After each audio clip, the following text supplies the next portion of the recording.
How you doing? You doing okay today? You having a good day so far? Yes, I'm good. Thank you. How are you doing? I'm doing well. And just for the audience, Professor Marandi, he is a professor of English literature and Orientalism at the University of Tehran. I have to start this off with the national security strategy and how that relates to Iran, meaning how is Iran seeing this strategy? Do you see it as entrenchment or retrenchment? Do you see it as, well, I'll just give it to you. Give me your thoughts on this before we move on to other subjects. Well, for the time being, it's a piece of paper. And until the United States changes its policy to show that it's moving in the direction that it claims to be pursuing in this document, then until then, we really can't take it that seriously. It is an admission, I think, of sorts, that the United States is not the global hegemon that it used to be, as the likes of Wolfowitz were pursuing. It's an admission that the United States has to accommodate other major players, especially the Chinese, but Mhm. also the Russians. Its attitude towards Europe, I think, is very clearly Trumpian under the circumstances. And its hope to sort of decrease its presence or its footprint in West Asia, our region, is something that we've been hearing since the time of Obama, the pivot to Asia uh, that Obama spoke of and Clinton spoke of, which never materialized. The United States' presence in our region is still very clear and not welcome. Yeah. The its attitude towards Latin America is not good news for Venezuela, for Cuba, for Nicaragua, and for others. But again, a country which has 900 military bases spread out across the world, if it's going to really bring about any change, then we're going to be hearing news of many of those bases being shut down. And I just don't see that happening at the moment. Yeah. So for the time being, it's a wish list, but I'm not sure that any of it will really materialize. There was a Joint Chiefs chairman who made the point of saying, in a nutshell, that the goal is to effectively utilize other countries to effectively take over the responsibilities of the United States. I'm paraphrasing, but to create all sorts of threats using other countries. So against China, for example, Philippines, South Korea, Japan, against Russia to utilize Europe and to get Europe to be donating more money in regard to their military. And I would imagine for Iran to create regional either instability or let's say countries in the region to go after Iran. Now, it doesn't seem like the attack on Iran is still on. It seems like Israel has gotten a bit circumspect on this particular issue. But it seems that Trump is trying to create some kind of context to surround, or at the very least to isolate Iran. Do you see this happening? And do you think this is even possible at this point, given the connections that Iran has made around the world? Well, all of this is old news. The United States has been trying to use its allies or proxies uh, against China, against Russia. That's what they've been doing in the South China Sea. Yeah. Excuse me. That's what we've been seeing in Taiwan for, since before I was born. Uh, and of course, the European. The only thing actually in this document, which I think may actually materialize, is the European Union's decline. And that, I think, is partially not, it's partially because the European Union foolishly went into this war with US encouragement, and now under a new president, that the policy has changed, but they continue to rush forward like the Light Brigade. And that that is going to possibly destroy the European Union, or at least change it in ways which make it, in its current form, unsustainable. That, I think, is possible, but that is something that the Trump faction in the United States would like to see. Other than that, I just, they would definitely like to mobilize countries in the region against Iran. It's more difficult to do that now because countries are more fearful of the Israeli regime than they were before. Yeah. The bombing of Qatar was, despite the fact that the United States, I continue to believe that the United States was well informed about the plan to attack Qatar, and they allowed it to happen. It would have been just too dangerous if it was not informed beforehand. But after that, the mood changed, and Arab countries are more fearful of this rogue regime. And the rise of BRICS, the rise of the Shanghai Cooperation Organization, that has enhanced Iran. That is, if you look back, Iran was far more isolated in the previous decade. Yes. And more or less for 2 decades, because countries like China were still on the rise, and they were not confident enough about standing up to the United States. The same was true with the Russians. It was basically Iran that was the axis of evil. So all the focus was on Iran, or most of the focus was on Iran, and countries like China and Russia kept their distance because they didn't want to get into trouble with the United States. But then as the United States declined because of its perpetual wars in the region, and Iran had a lot to do with the United States being forced to leave the region, its decline coinciding with the rise of these alternative powers, in BRICS, but China and Russia in particular, that pushed U.S. attention. U.S. attention began to, the United States increasingly began to focus on Russia and China, and that gave it less time to focus on Iran. And China and Russia and Iran also moved closer to each other. And interestingly, after the war, the 12-day war, I think that this has even gone further, in particular with China, because the Chinese are deeply concerned about what the United States is attempting to do in West Asia and in Latin America.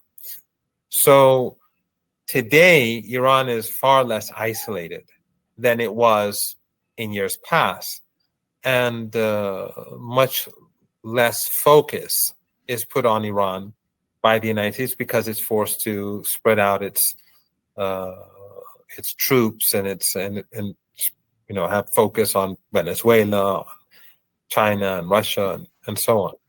So we're living in a different world. So I don't think isolating Iran, and I think the same is true with all these countries. It's going to be more difficult for the United States to isolate Russia. Russia's winning the war. And this war, by the way, despite it being a disastrous war, a horrible war with all these deaths, it has enhanced Iran's power because the West has been fighting against Russia, weakening itself, tiring itself out, and that has provided just like the war in Iraq, just like the war in Afghanistan, just like all the other foolish wars that it has engaged in. The war in Ukraine has further weakened the West, and it has allowed countries like BRICS, like Iran, to be able to strengthen and consolidate their positions.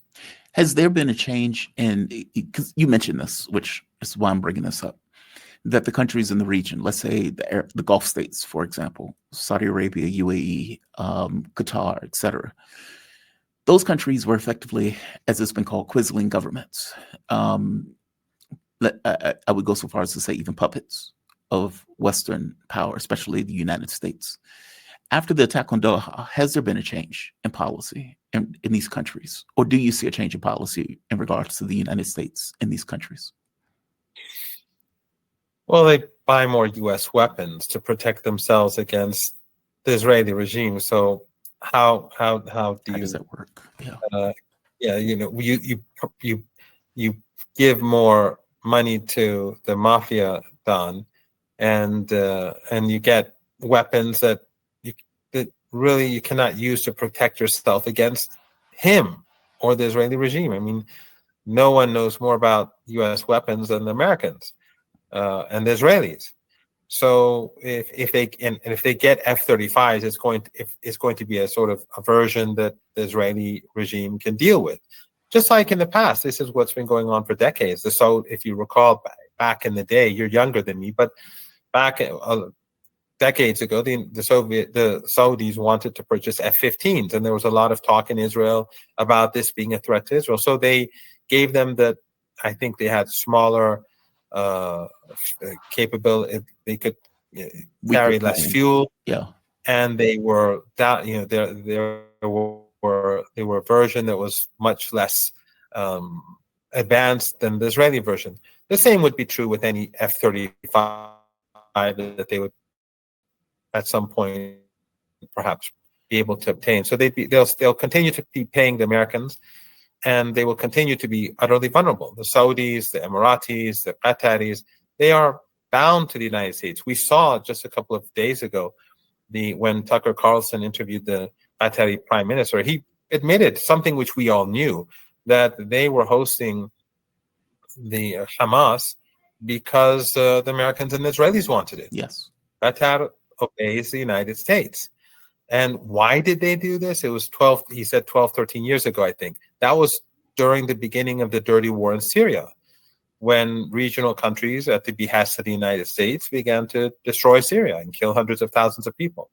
The West likes to say the Syrian government did it, but they did it. They caused the dirty war. So Qatar, at that time, they wanted to separate Hamas, the political wing of Hamas, because the military wing was different from the political wing, its position on Syria and on the resistance. But they wanted to separate the political wing from Syria. And so the United States and the Israelis wanted Hamas, the political wing of Hamas, to go to Qatar. And that created a rift in the resistance, which benefited the Israeli regime a great deal. So Qatar is very much in the American camp. It's you would call it a puppet. I can't argue with that. But they dislike each other. Qatar and Turkey are in one camp. The Saudis and the Emiratis are sort of in another camp, even though they have their own differences. But they're all bound to the United States. After the Qatari airstrikes, there has been a shift. But when you're bound to the United States, that shift is not going to be enormous. I mean, if they were truly independent countries, they would start negotiating with Iran, with the Russians, with the Chinese. They wouldn't put all their eggs in the American basket, but they haven't really shifted that much. Speaking of that, there was the Beijing agreement.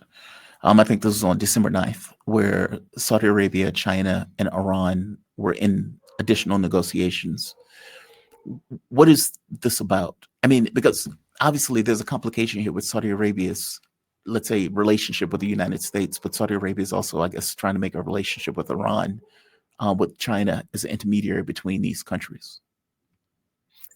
It's not really a big deal. I think I haven't been following it, but I think that these negotiations were held in Tehran, and they are a continuation of the negotiations and the agreement that happened in China, in Beijing, where Iran and Saudi Arabia reestablished ties.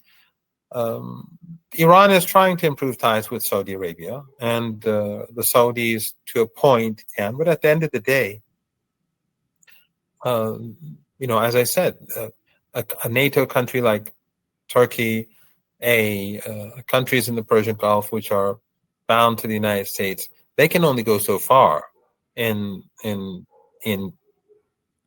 standing against U.S. policy, and thus their relations with Iran can only improve so much. It's just like with regards to the Israeli regime, none of these countries broke off diplomatic ties. Those that had diplomatic ties, none of these countries broke off economic ties, direct or indirect. imports, exports, exports to Egypt, or imports from Turkey, or from Baku through Turkey. All of these continued. So these countries are still bound to the United States. So that's why I think that it's even though they are concerned and they feel that the Israeli regime is the threat, the real threat, something which their populations have always believed, by the way. When these governments across the region constantly said Iran is the threat, is the major threat to our existence, in polls that would be regularly carried out by Western institutions in these countries in the Persian Gulf region and beyond, the people on the street said, no, Israel is the primary threat. And so now these governments are saying what their populations have always been saying. So, this does bring about some change, but how much change? It's, at the end of the day, after the airstrikes, the first thing that the Qatari leaders did was to fly to Washington. Yeah. One of the other things that's taken place in the Middle East has to do with Lebanon. There seems to be a huge amount of pressure being applied to Lebanon to try to, quote, demilitarize Hamas, effectively to take away Hezbollah's weapons. Well, they're trying to do the same thing in Gaza also, but just for the sake of Lebanon. Yeah, they're trying to effectively take away Hezbollah's weapons. This is massively unpopular, even among people who are not necessarily super supportive of Hezbollah in this case. And, there's also people in the region are worried about attacks from basically jihadists coming out of Syria, for example. Basically, Lebanon feels surrounded. Give me your take on this. I mean, do you think this is a real danger in this case? Is this something that you believe is going to take place? Yeah, well, that was the objective of the dirty war in Syria in 2011. That was what the plan all along. And so those people who were supporting this so-called blessed revolution in Syria, they knew that they were in bed with the CIA and Mossad and all the intelligence agencies of these, as you would call it, puppet regimes. And this is one of the extraordinary things about some so-called pro-Palestinians who are also supporting the dirty war in Syria, because they were working in parallel with the major powers, the NATO and Israel, whose project was to undermine the resistance. And getting in bed with the CIA and NATO and for a decade and a half to destroy a country is not going to lead to good results. And we were saying all along that if the likes of Jolani come to power, they will be working with the CIA. Lo and behold, we see him in his love fest with Petraeus. He will be in bed with CENTCOM. He plays basketball with it. He will, but he went into the White House and Trump sprayed him with Trumpian perfume. And just recently, CENTCOM, thanked them for blocking weapons from getting to Hezbollah. So that was the plan all along. That's why they brought down Syria. For Iran, and this offends and I've been saying this for many years, and this offends some of those who were supporting the previous Syrian government. For Iran, the previous Syrian government was by no means ideal, and Iran's support for it was not even 1/100th of 1% for sectarian reasons. And those people who opposed the resistance always knew that. They always knew that. They knew that Iran was supporting Syria because Syria was facilitating Iran's support for the resistance, both in Palestine and in Lebanon. And that's why the United States and the Israeli regime targeted Syria. And Iran knew that if the Americans succeeded in overthrowing the Syrian government, what would come to power would be worse. Yeah. Nothing good would come out of it. And that's exactly what happened. And Iran, knew that Erdogan was supporting ISIS and Al Qaeda, and that these intelligence agencies that are countries that are puppets of the United States, that they were funding this. You know that Serena Sheem, for example, she was reporting from the border between Turkey and Syria how ISIS was being brought into Syria and how weapons were being brought into Syria through World Food Organization trucks. And then she was murdered. The Turkish intelligence said that she was carrying out espionage. She went on live TV, press TV, to say, that's what they're saying. I'm not doing espionage. I'm just a reporter.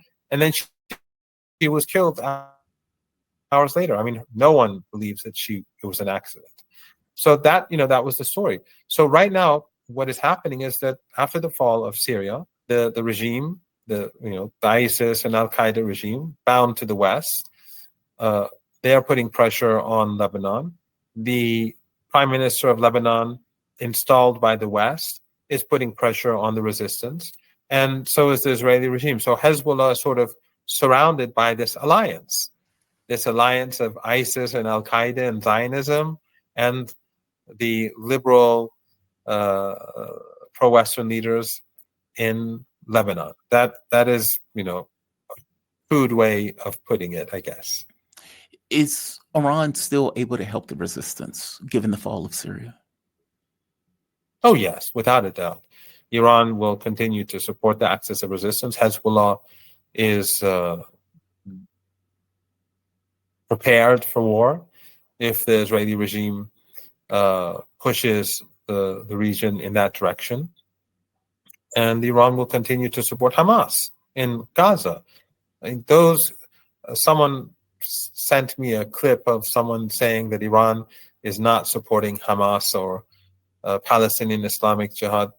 I mean, let's be clear. There's no way that, despite the heroic defense of Gaza, that the people who are completely surrounded would be able to stand for over 2 years without some sort of, things getting in through tunnels and through, other means. So Iran has been doing that. Iran has been supporting all of the resistance groups, and of course Yemen and so on. So yes, Iran continues to do that. There was an article that came out in Tassim News today, and I'm trying to get the general's name. So this was an Iranian spokesman for Iran armed forces, and he pointed out, he said Iran is stronger today than it was in the 12-day war. That basically the 12-day war strengthened Iran. It didn't weaken Iran in the way that some in the West may anticipate. Is that true? Yeah, I think that's absolutely correct, because Iran now knows the capabilities of the Israeli regime. It knows what its own shortcomings are. It knows what its strengths are.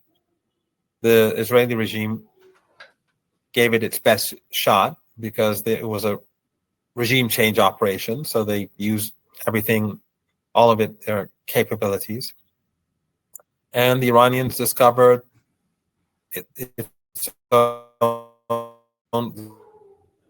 their own weaknesses, their strengths, the strengths and weaknesses of the Israeli regime. Mm-hmm.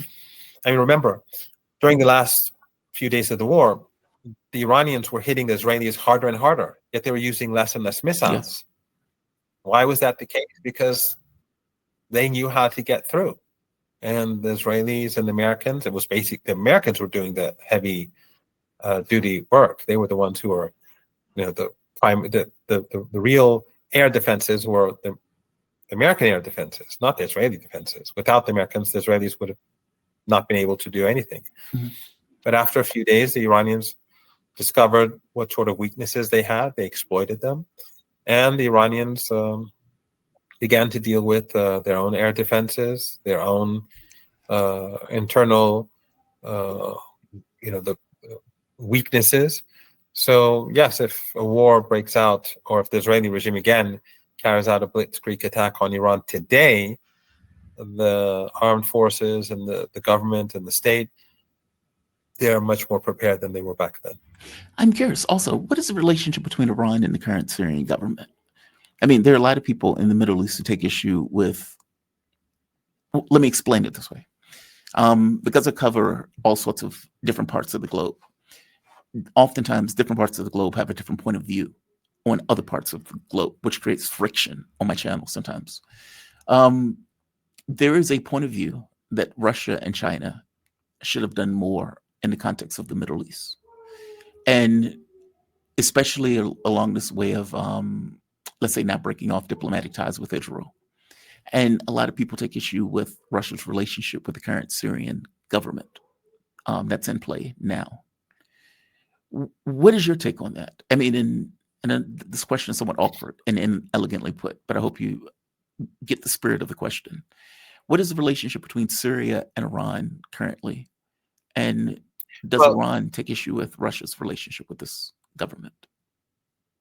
Well, I'm sure that the Iranians are not thrilled by by Russian policy towards Syria, but the Iranians at the moment, they have refused to engage with the government in Damascus.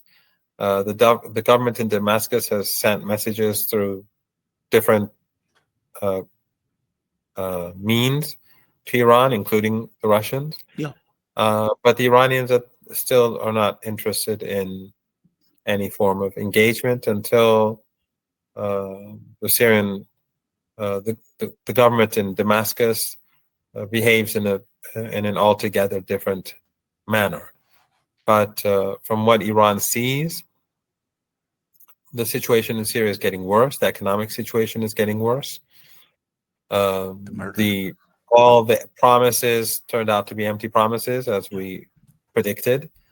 And the sort of aid that Iran was giving, no one is giving that sort of aid to Syria now. The aid that Russia was giving, no one is giving that sort of aid to Syria now. And of course, the government, the country is fragmented, because by bringing in the most extreme elements of the civil war, what the Americans succeed and the Israelis succeeded in doing is fragmenting and is balkanizing the country. Yes. Because when Al Qaeda comes to power, then all the minorities are, look inward. They move away. So the Kurds, the Druze, the Christians, the Alawites, all of them, none of them can work with these people, because these people believe that anyone who does not think like them it's ironic how friendly they can be with the head of CENTCOM and the former head of the CIA and Trump, but they are intolerant of Alawite and Druze and Kurds in the land. So basically, the country is balkanized. The government really controls very little of the entire the country. For now, the Iranians don't feel that there's any reason why they should engage. Iran believes that Syria, the territorial integrity must be preserved, and that the country must not fall apart, and that Iran supports any move to expel the Israelis, but the government in Damascus does not feel the need to do anything about the Israeli occupation of the south. And of course, Erdogan has done nothing about it either, as expected. Yeah. I mean, but those edges are rubbing closer together between Erdogan and Israel. Like, this doesn't seem like a happy marriage, despite the fact that Erdogan helped bring. Well, the problem is that Erdogan wants to build his mini Ottoman Empire, and which is not going to work. But what he's done effectively is through his cooperation with the Israelis and the Americans. He has, of course, weakened the resistance. He's removed a defense wall between himself and Israel. And if there's any conflict between the Israeli regime and Turkey or Turkey, Does anyone think that the United States will side with Turkey or Turkey? No. That the European, does anyone think that if the United States tells Qatar to stop funding Erdogan under such circumstances, that Qatar will fund or support Turkey? Of course not. Yeah. So he, instead of working and collaborating with the resistance, he worked in collaboration with the Israelis, and now he's removed a wall of defense that benefited his country. If there is a clash between Turkey and the Israeli regime, there's no doubt that Turkey does not have the capabilities that Iran has, the missile capabilities, and the United States will not allow it as a part of NATO to have the sort of capabilities that the Israeli regime has. So obviously, the Israelis will have the upper hand in any such battle. Professor, you always have my appreciation for joining me. You absolutely do. Thank you for this. I'm Professor Mohammed. It's always an honor, Jamal. Well, thank you, man. Professor Mohammed Marandi. He's professor of English literature and Oriental. I can't speak. He's a professor of English literature and Orientalism at the University of Tehran. Professor, you have a damn good rest of your night. Be safe, okay? You too. Bye-bye. Thank you. All right. Bye. Professor Marandi, shout out to him. If I can close this. There we are. Yeah, shout out to Professor Marandi. He has my thanks for joining me. We have come to